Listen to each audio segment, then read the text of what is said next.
Welcome to Sputnik, orbiting the world with me, George Galloway. And me, Gayatri. The seemingly inexorable march of Jacob Rees-Mogg, double-breasted pyjamas and all, right up Downing Street to number 10, is a wonder to behold. When Jacob was a guest on this show, will he, by the way, be the first guest of RT to become Prime Minister, or will it be Mr. Corbyn? I thought I was watching one of my favourite films, Mary Poppins, because he seemed to come from another age, for the good and the bad.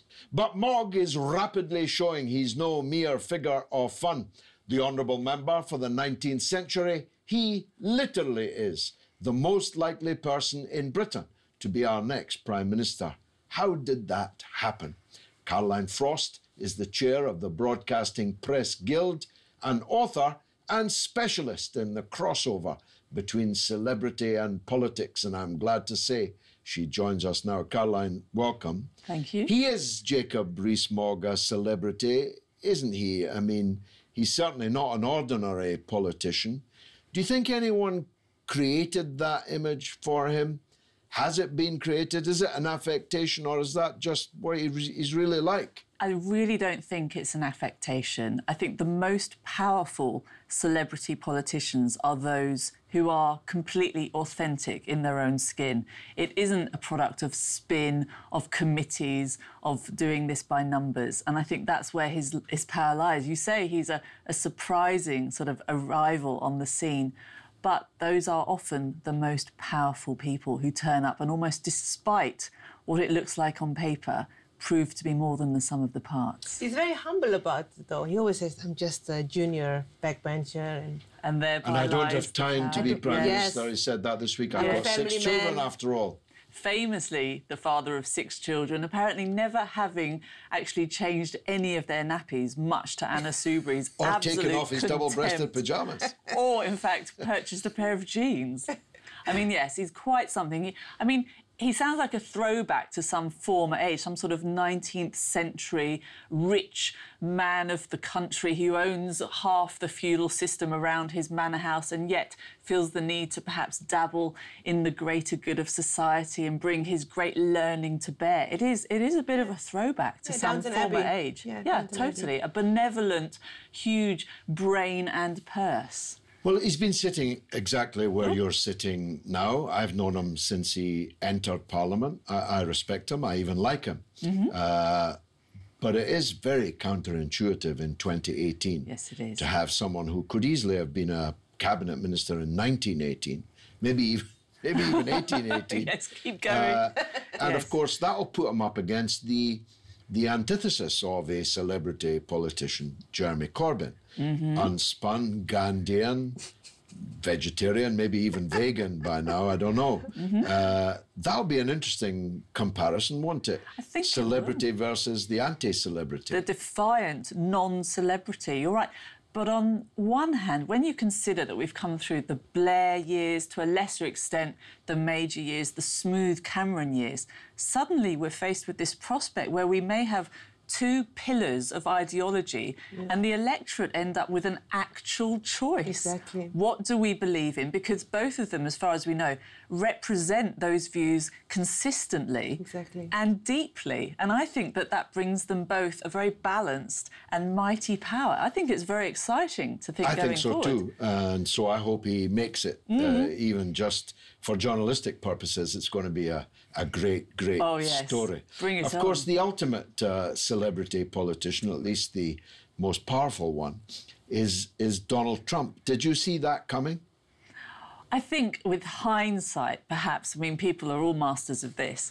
We've seen the path being paved by the likes of Jesse Ventura, your friend, I believe. He's a good man, yes. Arnold His son works on RT America. There we go. Watching all roads the lead. Hawks. Ronald Reagan. You know, the White House has been inhabited by A-list stardom before, and of course we're in this age where everybody is sitting in front of their TV screens. So if you can reach those audiences, that's your electorate right there. And so if you can reach them and if you manage to hit the spots and you have the likes of Steve Bannon in your engine room, sort of counting the numbers, Karl Rove style, then you probably have got a head start on the most consistent and hard-working and thorough of politicians. I think it's well, recognition is important in politics in a way that it wasn't perhaps before. The members of Parliament are largely unknown, but the leader, just like in America, it's becoming more about presidential leader candidates. They have to, I think, be able to cut it on the street and on the screen. So it is going to be interesting because, of course, in the United States, it may be that celebrity, that Donald Trump isn't the last celebrity. Gayatri was just looking today at another one. Oh, who? Oprah Winfrey. Right. Yeah. Would you like to see her in the White House? Now that Trump has passed the barrier, anyone he's can broken become, right? the glass Anyone ceiling. can become. Yep. You don't have to be a politician. You don't have to In fact, know it's maybe much. better if you're not. Yes, that lovely freshness that they talk about. I mean, once you brand And she also, Washington, obviously, she also denies, like in the style of Jacob Rees-Mogg. No, nothing. I don't want anything. Yeah. I think once you brand the elite corridors of Washington as something that needs to be bashed away, then all bets are off. Then, I mean, a friend of mine often said that the very fact of going for Parliament in any fashion should disqualify you. I'm not sure that's quite fair because your good self has been down that path.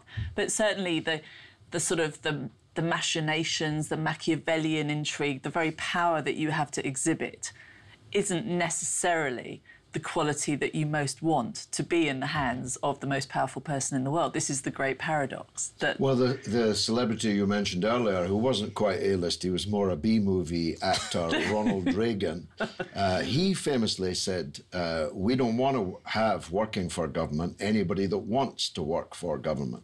And maybe people are beginning to feel that about politicians in general. But what's the alternative? Do you look into your teacups? I mean, do you find this leader the way you find the Dalai Lama or somebody? And then, as my friend famously said, you end up with Jimmy Carter. I mean, this is not ideal. This is the very problem. You need to show that machismo, that charisma, that spark in your eye, that Kennedy glow of entitlement. Come back, Jimmy Carter, I say. Now, if you were designing a celebrity political crossover, what would he or she look like?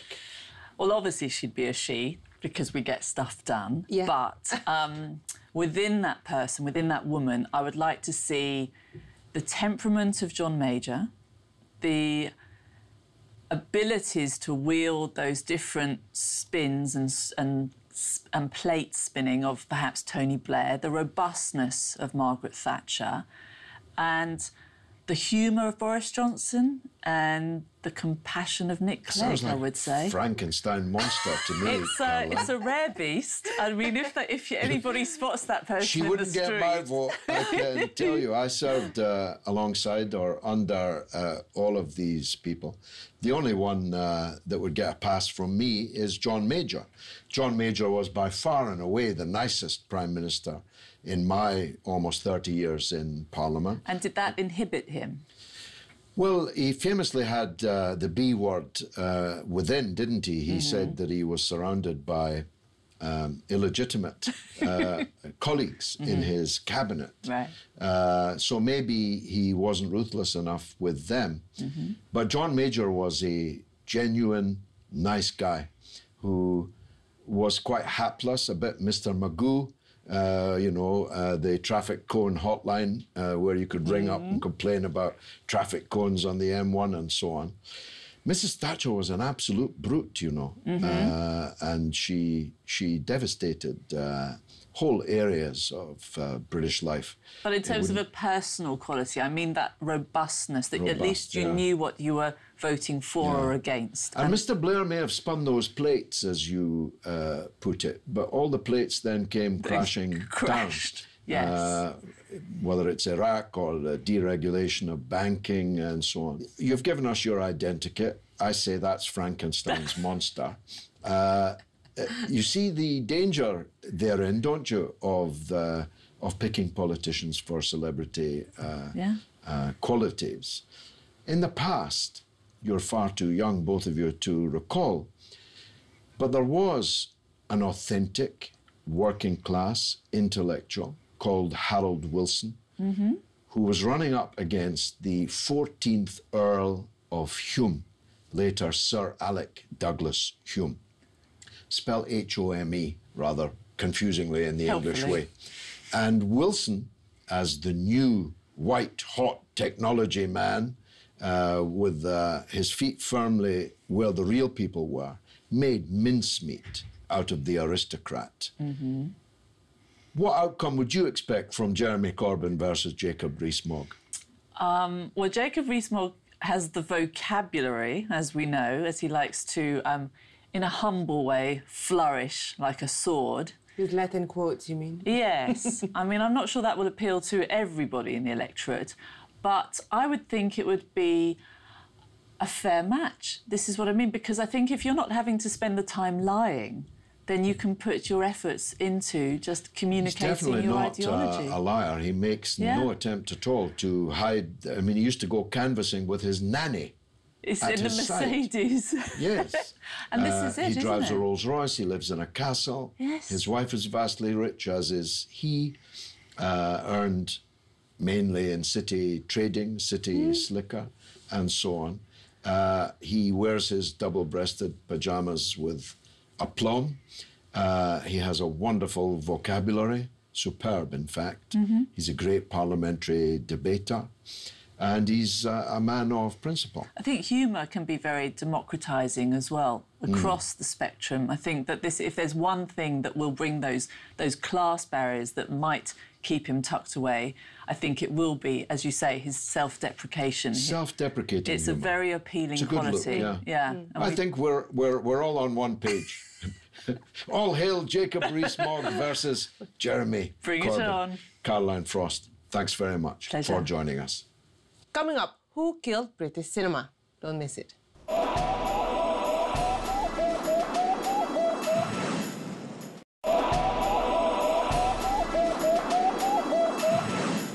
Welcome back to Sputnik. Who killed British cinema? Did you even know that it had died? Born in 1888, it died in 1983, at least according to the thesis of our guests on Sputnik today. Until 1970, Britain had the second biggest film industry in the world. Studios like Rank, Associated British Picture Corporation, British Lion and Anglo-Amalgamated made and released a film almost every week of the year. Tens of thousands of British people worked in British films. Today, we don't have a single British movie studio, and 98% of the films in our cinemas are made by foreign corporate entities. Every other major European country has an indigenous movie culture. What happened to ours? Who killed it? Our next guests are the authors of Who Killed British Cinema, Vinod Mahindru and Jonathan Gems. Welcome, gentlemen, to the Sputnik. Let me start with this question. It's kind of a question I think all of our viewers will be asking. How, therefore, are you defining a British film?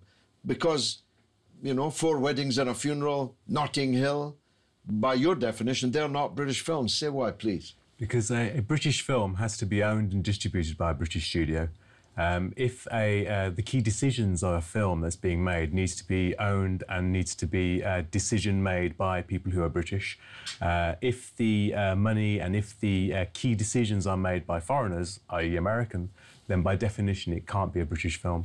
So you can have films that are classed as British films by the BFI, but actually they're not really reflective of our culture or our identity. If you ask people in Burnley, in Newcastle, in Manchester, in Liverpool, how often do they actually see themselves on the screens?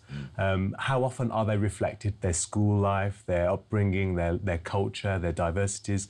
And, you know, you can probably count on one hand, probably, how often they are reflected on the screens, because we have no British studio that is reflecting our ideas and our sensibilities. So, therefore, we don't have a British film industry. So Ken Loach, who's in your wonderful film of this book, he makes I, Daniel Blake. British people can see themselves in that.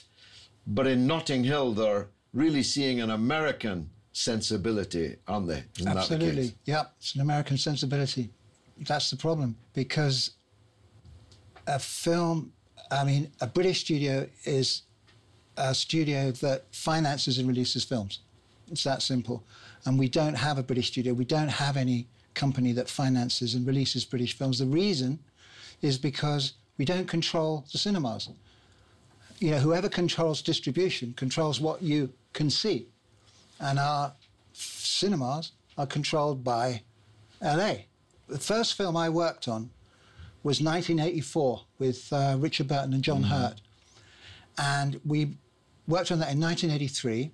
It was Richard Branson, who was very ambitious at the time. He wanted to set up a British studio. And we were going to do 5 movies.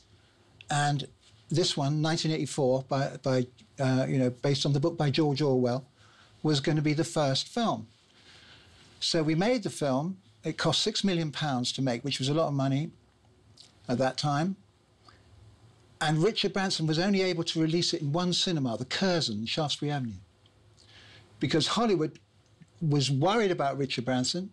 They didn't want him setting up a studio that could be competition, so they didn't allow the film to be released in the UK except this independent cinema, one cinema. So it cost £6 million. How's he going to get his money back from one cinema? So he was forced to sell the movie. He had to sell it to MGM, who only paid him what he spent on it. So he got paid £6 million for the film. He actually lost money on it. But he had to do it in order to get his money back and have the film released. No, there are still studios, of course. Is your point that they're now American-owned? I mean, these studios are booked up for years in advance, and there must still be lots of people working in film in Britain. But is it your point that they're essentially working for the Americans? Essentially, yes, but I'm glad you brought up the point, the word studios, because that's the term that's been misrepresented. I mean, Pinewood Studios is an entity, but it's not a studio the way we define it. It's just a studio space. Yeah, it's a space for hire, guns for hire. So whoever pays will let that space and make whatever they want to make. So it's not a studio in the sense that we defined earlier, where you have somebody that's deciding that they want to interpret a script, they want to make decisions on who's going to act in those films, they want to make decisions on who's going to be the key personnel behind those films. We don't have a single British studio which has that kind of sensibility so that we can actually make British films and that we can actually get them distributed like the old vertically integrated setup with Rank. If you look at the history... So Rank had a studio, but it also owned lots of cinemas, is that your point? That's right, yes, it had an outlet. So in other words, there was a starting point where you had an idea, like the old producer starting an idea, and then you develop that idea to hire a writer, and then you'd have a writer who then look for a director, and then you'd have all that knock-on effect of decisions that should happen within our culture doesn't exist at all. We don't have one single British studio. And one of the most interesting names that should be brought up in this debate is Michael Kunn, because Michael Kunn is a name that most people don't associate with the British film industry, but he was a visionary, and he was able to do what we were talking about in respect of set up an entity that could compete with Hollywood and that could distribute and come up with interesting, innovative ideas. And one of the films he distributed was Lock, Stock and Two Smoking Barrels, which became a cult classic and became a film that led to further work within the landscape of filmmaking. But what happened with Michael Kunn is that because he was innovative, he got bought out. So Hollywood was able to kill that setup by buying it out completely. So the point that we want to make to the upcoming next generation of filmmakers and to UK film policy is that the monies that are being available for public monies that are being available for film policy should be looking at distribution. It should be looking at how can British films be seen in the UK, and it hasn't. Well, I have a very bitter personal experience of that myself, as someone who's lost more or less everything that I had on a film. It's bitterly true that that distribution is in the hands of others, that if people don't want a film to be seen, it's very easy to avoid it being seen. But let me put a counter-argument to you. I spoke this morning to a good friend of mine, a British guy, now big in Hollywood, very big. He took the view that this is just globalization, this is just capitalism. People don't want to see British films.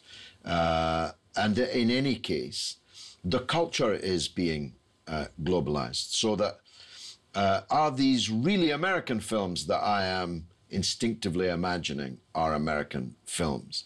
And what about all the British people that are now sweeping the boards in Hollywood, directing big blockbusters, starring in them, picking up Golden Globes and Oscars and so on? So in other words, his point of view was that you're trying to protect something that has effectively gone. It's as gone as a Rover 2000. That is a very, very, very, very interesting question, because it speaks to something that I think is happening now, which is the beginnings. We're seeing the beginnings of a revival of nationalism. A nation is defined by its language, by its territory, and by its culture. If we have this globalization, we're going to have no borders, no territory, no culture, and most people are going to lose their languages. Is that what we want? I don't think so. I think the reason why it's so important that we have our own indigenous film industry is because we are going to lose our culture if we don't. And it's fine for visitors to come here, it's fine for people to come here from other countries and assimilate, but it's not globalization. We have to, if we don't have our own culture, I don't know what we have. I don't think multiculturalism is realistic. I think you have to either, when I went to live for 10 years in Los Angeles, I became American. I spoke with an American accent. I didn't go around eating Marmite and playing cricket because I was assimilating. And I think that's the natural thing to do when you move to a new country. We need to have our own cinema. Our own culture, yeah. And Vinod, you're an interesting case in point, because you're clearly from a non-British ancestry, yet you are an important part of British culture, and you're trying to defend British culture. Tell us about that. Well, I think it's because, you know, one of the reasons why I define myself as British is because when I go abroad, I realise just how British I am. So, in other words, you know, coming back and landing in Heathrow, it's kind of like a relief. You know, I realise how lucky I am. I've been schooled here. I've had my opportunities here. And my parents took all the, you know, they took all the blows so I could have opportunity here. And so, in other words, I see myself, I only speak English, and I was schooled here, so I only see myself as English. But, you know, what I want to write about is my experience, and my experience isn't represented. My experience can't be exhibited because the powers that be that have outlets to distribution, as Jonathan alluded to, are only going to basically showcase or put money into what is essentially serving their interests. And culture, British culture, doesn't serve American interests necessarily. It's fine having British personnel working on films, but the stories that we want, that young people want to write about, what British people want to write about, isn't getting the opportunities that it should. And just following on from what Jonathan said in respect of culture, if you watch a film like Dunkirk, directed by an Englishman, Christopher Nolan, what he's personifying in the Tom Hardy character is a very uniquely British spirit. It's a very uniquely British thing. And he's got the opportunity to use American money to portray that. We should be making hundreds of films like that. We should be making hundreds of films about the diversity of our culture in Britain. And like I mentioned earlier at the top, you know, how often do people in all these hamlet towns in the UK, there's a myriad of towns in the UK. It's not just Liverpool, Manchester and London. And they never get represented, you know. Quite so. I mean, and that's why there is a feel towards nationalism. I'm sold on your thesis, and it'll be interesting to see what people think of the arguments. Great book, great film. I've not read the book, but I've watched the film, and I'm now going to read the book. Thanks for coming on the Sputnik. Thank you very much. And now it's your turn to tell us what you think through the portals of social media. What's rattling, Gayatri? So we asked our audience what they think of Jacob Rees-Mogg becoming the next Prime Minister. And our friend Lauren Booth says, spiffing old chap, I'm for the dream team of Moby, Bojo and Govey. Totally representative of Britain today. Love 'em. And Jeremiah Scanlon says, I wonder how Trump would cope with Mogg's nonsense Latin quotes. Well, that's an interesting one because, you know, Mogg is a serious intellectual and Donald Trump is not. To put it before the watershed as kindly as I can. So that would be an interesting chemistry. And of course, all this is predicated on Mogg becoming the Prime Minister without a general election, which is the most likely outcome. And well, that's all the time we've got for the tweets today. Which, alas, means that's the end of the show. But you can stay in touch with us on social media, on Facebook, Sputnik on Russia Today, or on Twitter and Instagram, RT_Sputnik. It's goodbye from me, Gayatri. And from me, George Galloway. It's been marvellous.